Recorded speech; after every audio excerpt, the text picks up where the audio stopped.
Hello, and welcome to John H. Walker Middle School Podcast. I'm Angela. And I'm Jennie. And today we will be talking about helpful advice for the new 7th graders of John H. Walker Middle School. Coming to middle school might be scary and a lot to handle. Therefore, one helpful tip is how to use time management. When in middle school you start to switch classes, you have 3 minutes between. You might have to go through stairwells or stop at your locker. You have to move quickly but efficiently. When you have 2 classes close to each other, you should stop at your locker and get what you need for next classes coming up. You also have to plan ahead because you might not make it to your locker in time, therefore you might be late to your next classes. Another helpful tip is making sure to charge your Chromebook every night because in school you're going to need it for every class.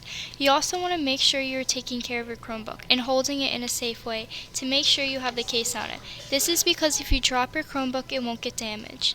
Another thing is not to draw or color your keys, and don't try to rip them off.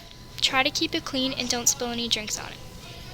Making sure you have your ID is very important. We wear IDs so teachers know who we are and what our student number is. This is because if we eat lunch, they will charge it on our student ID, and if something is charged on our account that we did not get, it would be easy to fix the problem and go to the ID numbers.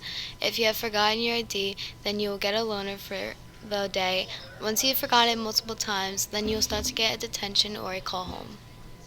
One thing that we have in middle school is advisory. Advisory is something we do at least once a month. It's basically teaching kids to make recommendations. You always have to make sure you're participating in at least one thing we do.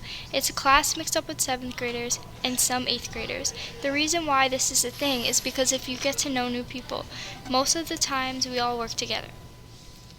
In conclusion, middle school is where we become very independent and have to learn many new things and many new people, including the school, where your classes are, and what the rules are. Because elementary school is very different compared to middle school. We hope you have learned something new in this podcast. This is Jennie. And this is Angela. From John H. Walker Middle School Podcast. Tune in for next week to see us talk about bullying and why it's bad. Thank you for listening.